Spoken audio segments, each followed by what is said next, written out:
사랑의 교회가 1년에 한 번씩 이와 같이 온 세대 남 예배를 드리며 스킷 드라마 볼 수 있게 하신 주님을 찬양합니다. 아마 제 생각에는 우리 자녀들이 평생 안 잊을 것 같아. 아니, 평생 못 잊을 것 같아. 자, 평생 하다가 오늘 목에 감기가 들었어요, 지금. 근데 여러분 이제 다 아시잖아요. 저는 맏아들이거든요. 저는 제 동생이 있고 다 있는데 에서가 뭘 잘못했냐? 에서가 뭘 잘못했을까? 한마디로 말하면 하나님이 주시는 장자권, 하나님이 주시는 축복권을 소홀히 했어요. 소중하게 생각하지 않았어요. 거기에 대해서는 제 얘기가 아니라 히브리서 12장 16절에 뭐라고 이렇게 나와 있어요. 같이 읽어보겠습니다. 한 그릇 음식을 위하여 장자의 망령된 자가 에서에 대해서 한마디로 표현하는데 한 그릇, 팥죽 한 그릇 음식에 장자의 명분을 판 그 일을 뭐라고 얘기했습니까? 하나님께서 망령되다. 망령되다는 말은 어떤 것인가 하면 정신이 흐려져 가지고 말과 행동이 정상이 아니다, 그 뜻이에요.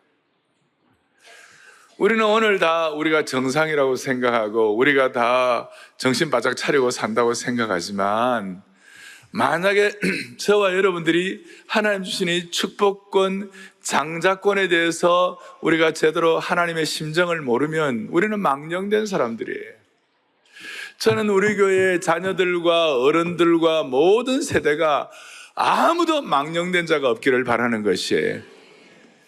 그러면 우리가 축복권이다, 장자권이다 그러면 이것이 무슨 세상적으로 거만의 부를 이루고 그 다음에 이것이 무슨 대단한 권세를 갖고 그런 걸 말합니까? 여러분, 에서가 망령되게 행했어도 에서가 족장이었어요. 에서가 부자였어요. 에서 나름대로 세상적으로는 잘 나갔어요. 오히려 야곱이 에서 앞에 갖고 꼼짝도 못할 정도로 그런 어려움도 많이 있었어요. 그런데 왜 하나님은 에서를 망령되다 일컫고 왜 하나님은 야곱에게 마음을 주셨어요? 이유가 뭐예요? 우리는 오늘 이 문제를 진지하게 다루어야 되는 것이에요. 저는 이제 여러분들을 섬기면서 옛날에는 그냥 어떻게 하면 성도들에게 메시지를 정말 제대로 전할까? 물론 지금도 그 마음이 있지만 지금은 좀 마음의 차원이 좀 달라졌어요. 저는 목회자로서 여러분들이 정말 하나님이 원하시는 그 하나님의 심정을 깨닫기를 원하는 것이에요. 그 야곱의 입장에서는 다른 것이 아니에요. 에서가 겉으로는 족장이었고 겉으로는 잘 나갔지만 하나님의 축복과 장자권을 무시하고 야곱은 그걸 사모했어요. 소위 뭘 사모하는가 하면 제가 말하는 축복권, 그 다음에 장자권이라는 것은 하나님의 언약이 계승되는 것이에요. 하나님이 약속하신 언약의 말씀을 믿고 그것이 가장 큰 축복이라고 확신하는 것이에요. 뭐가 가장 큰 하나님의 언약이에요? 하나님께서 할아버지 아브라함을 부르실 때에 아브라함에게 내가 너의 믿음을 의로 여기겠다. 아브라함의 믿음이 중요하다. 믿음의 의로 여기시는 그 축복, 내가 너로 축복의 근원으로 삼겠다. 또 땅의 모든 족속이 너를 인하여 복을 얻겠다. 그러니까 믿음으로 어렵게 되는 것, 축복의 근원이 되는 것, 비록 내가 인생이 부족하지만 나를 통하여 하나님의 역사가 펼쳐지고 영적 재생산이 일어날 줄로 믿습니다 하는 거예요. 이것이 하나님의 언약의 계승, 언약의 축복이에요. 오늘 사랑의 교회에 속한 모든 주의 권속들, 어린아이부터 연로하신 어른이까지 이 언약의 축복이 계승되기를 바라는 것이에요. 그래서 오늘 첫 번째로 생각할 것은 진정한 장자권은 세속적인 부가 아니라 언약 계승의 복인 줄로 확신합니다. 오늘 그걸 여러분들의 마음속에 다짐하고 구체적으로 그러면 할아버지 세대, 어른 세대가 해야 할 일이 있고 자녀 세대, 그리고 장년 세대 이런 세대가 해야 할 일이 있어요. 할아버지, 어른 세대가 해야 할 일이 뭔가? 그것은 바로 오늘 여러분들이 읽었던 본문이에요. 그 본문의 내용이 뭐예요? 어느 날 야곱이 나이가 들었어요. 야곱이 147세에 죽었다고 그러니까 아마 140세 정도 됐을 거예요. 뭐 옛날 같은 경우는 뭐 사람이 어떻게 140세 사나 이렇게 의문이 있었을지 모르지만 지금 같은 이런 이 첨단 시대에 보니까 사람 100살도 넘게 사는 거 보니까 이게 가능한 것이에요. 성경은 정확무한 하나님의 말씀인 줄로 믿으시기 바라요. 그래서 야곱이 나이가 들었어요. 근데 나이가 들면 누구도 예외가 없어요. 기력이 쇠하는 거예요. 기억력이 감퇴하는 거예요. 에너지가 없어지는 거예요. 몸에 곳곳에 아까 이삭처럼 몸에 곳곳에 병이 드는 거예요. 그러면 사람들은 병들고 기력이 쇠하고 기억력이 떨어지고 이렇게 하면 사람들은 주눅이 들고 마음이 좀 움츠러들고 에이 내가 뭘 하겠나, 내가 뭘 할 수 있겠나, 이런 마음이 많아요. 더더구나 이 야곱의 입장에서 볼 때는 아들 요셉이 얼마나 다 잘난 아들입니까? 최고의 잘난 아들, 당대 최대의 총리였죠. 요셉의 식견, 요셉의 인격, 요셉의 통찰력, 요셉의 아우라, 요셉의 지혜 대단했어요. 자기 아버지라도 내 아들이 나보다 낫다, 누가 봐도 그렇게 생각할 수 있는 거예요. 그러면 나이가 들고 아프고 병들고 기력이 쇠했을 때 내가 뭐 할 수 있겠는가? 아들 저래 잘 나가는데 나는 나는 이것을 끝난다 이렇게 생각할 수 있지만 그게 아니었어요. 요셉은 오늘 에서 형과의 관계들을 생각해 보면서 내 생애의 가장 큰 축복은 하나님이 언약의 축복을 내게 주신 것이야. 그리고 이것이 내게 가장 소중하다면 나만 누리면 안 되고 내 다음 세대에 반드시 줘야 될 거야. 이걸 마음에 소원하고 아들을 부른 거예요. 아들을 부른 거예요. 그래서 아들을 향하여 야곱이 축복을 한 것이. 사랑하는 교우들이 요즘 이 축복에 대한 얘기를 하면 기독교 내에서도 맹폭하는 경향이 있어요. 무슨 기독교가 축복하는 곳이냐, 기독교가 무슨 기복신앙이냐 이렇게 하면서 축복에 대한 얘기를 하면 많은 기독교 지성인들 가운데 시니컬하게 비난하는 경우 있어요. 여러분, 그거는 성경적이 아니에요. 진정한 축복은 언약의 축복인 줄 믿으셔야 되는 것이에요. 그리고 언약의 축복에 대해서 우리가 사모해야 되는 것이에요. 그래서 요셉에게 축복하기를 원했는데 요셉이 쫓아왔어요. 아들 둘을 데리고 에브라임과 므낫세라는 자녀들 둘을 데리고 쫓아왔어요. 쫓아왔을 때에 이 야곱이 말이에요, 정말 마음으로 그 자녀들을 축복을 했어요. 그런데 여러분, 우리가 자녀들을 축복한다, 어른 세대, 주로 이제 우리 지금 이 예배 같은 경우는 어른들이 많이 계시는데 어른들 세대에서 자녀들을 축복하는데 그냥 우리 실력과 능력으로 축복하는 거예요. 내가 가진 지혜로 축복하는 거예요. 그거 아니에요. never 그거 아니에요. 히브리서 11장 21절에 보니까 이런 내용이 나오세요. 같이 보겠습니다. 믿음으로 야곱은 죽을 때 요셉의 각 아들에게 아멘. 야곱은 죽을 때 요셉의 각 아들에게 축복을 했는데 오늘 창세기 48장 이 본문을 히브리서 11장에서 재해석을 하고 있는데 어떻게 축복하는 거예요? 믿음으로 축복하는 거예요. 그래서 사랑의 교회 성도들, 어른 세대, 부모 세대들은 자녀를 축복할 때 우리가 믿음으로 축복해야 할 줄로 믿습니다. 그래서 첫 번째 우리 부모가 해야 할 일은 야곱처럼 축복해야 되는 거예요. 힘을 내어 야곱처럼 믿음으로 기도하고 축복해야 할 줄로 믿습니다. 너무너무 중요한 거예요. 왜 야곱처럼 믿음으로 축복하는 거? 무슨 믿음이에요? 어떤 믿음이에요? 오늘 한 가지 우리가 생각해야 할 것은 축복을 위하여 믿음을 가져. 어떤 믿음이에요? 예수님은 이 땅에 오셔서 십자가에 달려 돌아가시고 피 흘리셔서 우리 죄를 사하시고 우리를 하나님의 자녀로 만드셨는데요, 예수님께서 또 소중하게 십자가에 달려 돌아가시고 난 다음 승천하시기 전에 예수님의 사역을 총괄하면서 누가복음 24장 50절에 보면 이런 말씀이 있어요. 같이 보죠. 예수께서 그들을 데리고 베다니 앞까지 나가사 손을 얹어 그들에게 뭐예요? 축복하실 때, 그리고 축복하실 때에 그들을 떠나 하늘로 뭐 했습니까? 올라갔다. 예수님의 마지막 승천하시기 전에 모든 하나님의 백성들을 뭐 하셨다고요? 축복하셨어요. 우리는 그리스도를 주인으로 모시는 하나님의 백성인 줄로 확신합니다. 그러면 주님이 우리 속에 계시다면 주님의 축복의 그 사역이 우리에게 깨달아지고 이해가 되어야 되는, 그리고 주님께서는 성찬식 할 때도 마가복음 14장 22절에 보니까 그들이 떡을 먹을 때 예수께서 떡을 가지사 뭐 하셨어요? 축복하시고.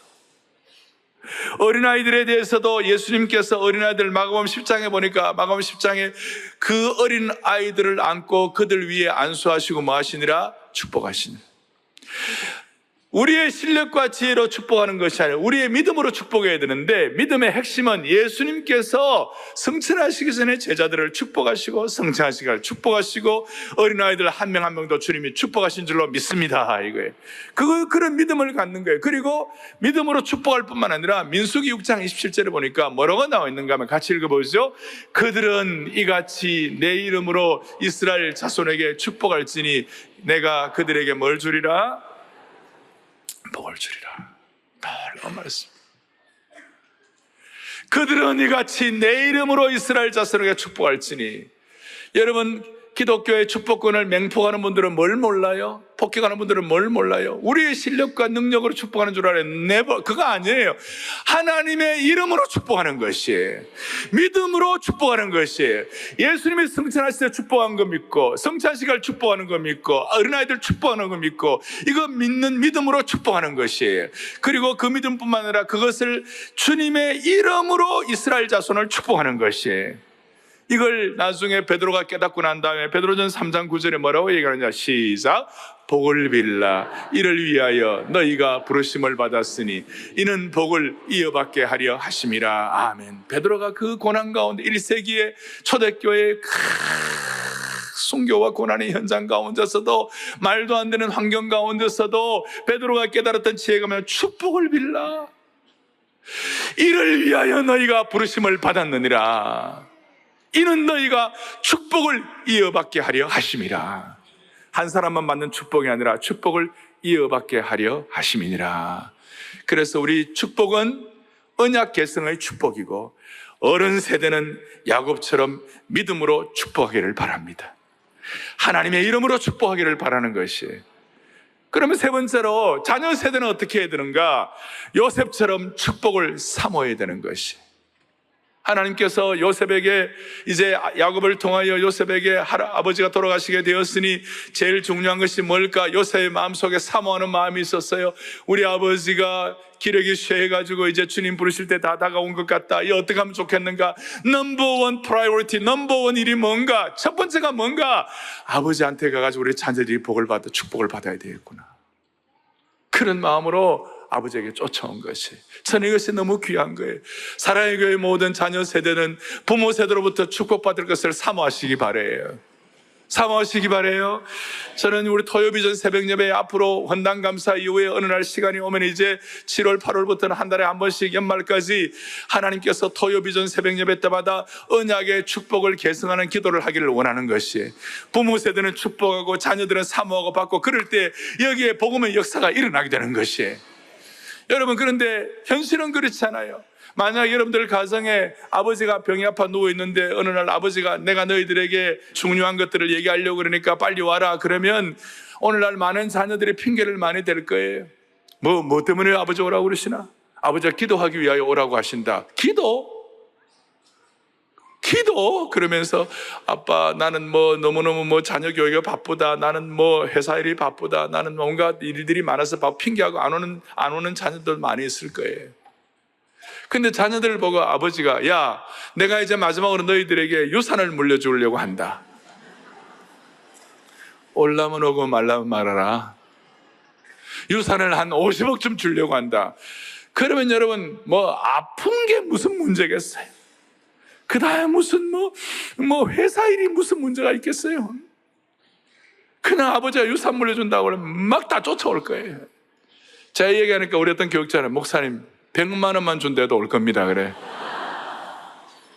자, 부모의 언약의 축복에 대해서는 무시하고 눈에 보이는 경제적인 거에 대해서는 민감한 이 세대인데, 여러분, 돈 10억, 5억, 100만 원 이런 것들이 있다가도 사라지는 것이에요. 그거는 영원한 것이 아니에요. 그러나 언약의 축복은 영원한 것인 줄로 믿으셔야 되는 것이에요. 요셉은 그걸 알았어요. 그래 알고 자녀들을 데리고 할아버지한테 가가지고 축복을 받기를 원해서, 축복해달라고 간절한 마음. 그래 아버지한테 갔어요. 자, 부모는 축복하고 야곱처럼, 자녀는 요셉처럼 축복을 사모해야 되는 것이. 제가 한 가지만 더 좀 정리를 해드릴게요. 그런데 이 축복을 하는데, 여러분, 제가 이 말씀을 드리면 어떤 분들은 나는 뭐 살아봐도 별일이 없다, 나는 뭐 지금 뭐 이렇게 신앙생활을 하는데도 불구하고 뭔가 나타난 것이 없다, 그래서 마음이 조금 이렇게 소심해지고 좀 이렇게 힘든 분들이 있을지 모르는데, 여러분, 그것도 하나님이 역사하시면 될 일이 있는 거예요. 그게 뭔지 알아요? 이제 요셉이 에브라임과 므낫세, 첫째 아들은 므낫세고 둘째 아들은 에브라임인데, 이 두 아들을 데리고 와가지고 아버지에게 축복을 받게 하는데, 아버지가 축복 기도를 하는데 어떻게 하느냐, 손을 크로스를 해가지고 하는 거예요. 이렇게 왼손을 장자에게 머리에 얹고 그 다음에 오른손을 차자에게 머리를 얹는 거예요. 그러니까 요셉이 깜짝 놀랄까, 아버지 장자는 므낫세고 차자는 에브라임인데 오른손을 장자에게 올려주시고 왼손을 차자에게 올려주십시오. 아버지 그렇게 해달라고 그러니까 아버지가 뭐라고 그랬죠? 야곱이 나도 다 안다. 그런데 오른손은 에브라임이야, 왼손은 므낫세야. 여러분, 왜 그러냐면 오른손은 그 당시에 권능의 상징이었어요. 어떻게 보면 더 큰 축복의 상징이었어요. 자, 여러분, 축복의 의외성이 있구나. 나는 차자다, 나는 힘들다, 나는 안 된다는 그런 분들이라 할지라도 하나님의 오른손이 엇갈려서 올라가면 거룩한 엇갈림의 축복이 있을 수 있구나. 그래서 제가 뭐라고 설명했냐면 이렇게, 시작. 세상적으로 하찮게 보이는 것이라도 하나님께서 오른손을 올려주시면 신앙의 아멘. 오늘 주께서 주시는 이 은혜가 온 교우들에게 넘쳤으면 좋겠습니다. 제가 아는 선교사님 한 분이 터키에서 있었는데 중동 지역의 초창기의 선교사님이었어요. 초창기에 중동에 가 선교사라니 너무나 열악했고 부모가 할 수 있는 것이 없었어요. 터키 현지 학교를 보냈어요. 그래가지고 가는데 부모가 할 수 있는 것이 없어요. 제가 한 25년 전에 그분 댁에 제가 가고 한 달을 있었는데요. 한 달에 있으면 내가 아이들 교육하는 걸 보았어요. 부모가 아침마다 터키 중동 현지 학교에 나가는 아이들, 신앙의 아이들이 이슬람 학교를 가잖아요. 부모가 할 수 있는 것이 없으니까 아침마다 머리에 손을 얹고 아들, 딸 머리에 손을 얹고 간절히 기도합니다. 할 수 있는 것이 없으니까. 제가 볼 때는 부모의 축복권이 자식들에게 갔고, 자식들이 또 그것을 마다하거나 뭐 이렇게 좀 이렇게 지겨워하거나 그렇게 하지 아니하고, 제가 볼 때는 자식들 나름대로 순수하게 받아들였던 것 같아요. 그러니까 지금 그 자녀들은 우리 민족과 한국 사회와 복음의 역사에 중요한 역할을 할 수 있도록 하나님 그렇게 키워주셨어요. 제가 더 자세한 이야기 안 하지만 하나님 은혜 주신 것이. 여러분, 힘들어도 아침마다 자녀들을 축복하고 보내시기를 바랍니다. 앞으로 토요비전 새벽예배 첫 주 같은 경우에는 부모가 자식을 축복하는 헌당감사 예배 이후에 이 은혜가 우리 교회에 넘실되어 넘칠 때 하나님이 역사하실 줄로 믿습니다. 제가 처음 말씀한 대로 저는 이제 여러분 강단에 16년을 이렇게 사역하면서 처음하고는 조금 다른 것이 있어요. 그것이 뭐냐면, 제가 좀 우리 수많은 과정들을 겪고 난 다음에 저는 마음속에 내가 메시지를 잘 전하고 못 전하고를 떠나서 제가 이 자리에 서면 야곱이 요셉을 향하여, 야곱이 손자들을 향하여 가졌던 그런 마음들을 주님이 제게 막 주시는 거예요. 야곱은 자녀들을 믿음으로 축복했다고 그랬어요. 그리고 야곱이 나중에 뭐라고 해도 내가 험악한 세월을 살아왔지만 그 고난의 세월 가운데서 가졌던 영적인 어떤 핵심과 경륜을 가지고 자녀들을 축복했다고 그러는 거예요. 그러면서 제 마음속에, 여러분들 마음속에 전보다 마음과 마음이 더 이어지고 더 통하는 것을 어제 토요일전 새벽기도 부르고 제가 설교하면서 설교라기보다도 마음과 마음이 이어지는 것 같은 그런 느낌을 더 많이 갖는 거예요. 저만의 오해일까요? 똑같아요. 우리가 성도들이 부모들로서 자녀들을 축복하는 것도 마찬가지예요. 뭘 고민하고 막 짜내는 것이 아니라 그냥 부모가 이런 축복하는 마음을 가지고 자연스럽게 내 마음속에서 용솟음 치고 샘솟듯 올라오는 그 축복의 마음, 그 믿음의 마음, 하나님의 이름으로 축복하는 그 마음으로 자녀들을 자연스럽게 축복하면 그것이 전달되어서 자녀들 다음 세대가 축복을 계승하리라고 확신하는 것이에요. 이것이 너무 중요한 것이에요. 너무 중요한 것이에요. 사랑의 교회가 이 귀한 축복을 다음 세대에 계승할 수 있기를 바랍니다. 그랬을 때 요셉이 받았던 축복이 뭐였어요? 요셉은 샘 곁에 무성한 가지라 그 가지가 담을 뛰어넘었도다. 무슨 뜻이에요? 야곱이 축복을 할 때 샘 곁에 무성한 가지는 뿌리가 든든해요. 그리고 그 가지가 담을 뛰어넘는다는 것은 핵심으로 말하면 요셉이 가는 곳마다 다 잘 된다 그 말이에요. 요셉이 감옥에 가면 감옥이 부흥하는 것이, 요셉이 보디발의 집에 가면 보디발의 그 집이 부흥하는 것이, 요셉이 제국을 통칭하면 제국이 부흥하는 것이, 요셉이 가는 곳마다 공동체가 부흥하는 것이. 사랑의 교회 성도 여러분, 오늘 이 말씀을 듣는 주의 백성 여러분, 우리의 마음에 소원을 하자고요. 야곱처럼 믿음과 하나님의 이름으로 축복하기를 원합니다. 요셉처럼 사모합니다. 하나님의 의외의 축복의 의외성도 우리는 믿습니다. 하나님의 오른손을 얹어주시면 우리의 연약함도 해결될 줄로 믿습니다. 그 마음 가지고 주님의 이름으로 축복을 사모하면 우리가 가는 곳마다, 우리가 서 있는 곳마다 그 자리가 축복의 자리가 되는 것이에요. 사랑의 교회는 지금 헌당 감사를 한 주를 앞에 놓고 있어요. 우리가 헌당 감사에 대한 목표가 뭡니까? 저는 대내적으로는 경축하고 잔치하기를 원하고 대외적으로는 겸손과 사명을 감당하기를 원해요. 그러나 크게 뭉뚱그려서 말하면 사랑의 교회 이 헌당이 한국교회와 우리 자녀들과 다음 세대를 위하여, 하나님 나라를 위하여 축복의 현장이 되기를 바라는 것이에요. 샘 곁에 무성한 가지가 되기를 바라는 것이에요.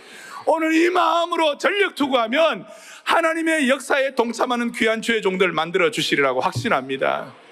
다음 주 토요일 날 이런 은혜가 있기를 바라고, 모든 성도들의 마음속에 일생일대에 경험할 수 없는 축복의 현장을 모든 성도들이 삶의 현장에서 경험하기를 간절히 소망합니다. 다 오른손을 펼치시고 축복, 하나님의 축복이 당신의 삶에 넘쳐나기를 간절한 마음으로 같이 우리 하고, 여러분, 하나님께서 이스라엘 백성들에게 축복할 때 축복의 구체적인 방법은 뭐냐? 대제사장들이, 또 제사장들이 백성들을 축복할 때 민수기 6장 24절부터 쭉 보면 이런 말씀이 뭐라느냐면, 여호와는 내게 처음 뭘 주시고요? 복을 주시고, 그 다음 뭐예요? 너를 뭐예요? 지키시길 원하고, 그 다음 세 번째 여호와는 너에게 은혜 베푸시길 원하고, 여호와는 네 번째 뭐예요? 평강 주시길 원한다. 그 네 가지예요. 복을 주시고 그것은 지켜주시는 것이고, 은혜 베풀어서 일마다 때마다 은혜 주시고, 모든 삶의 현장이 평강의 평강으로 이르게 하여 주옵소서.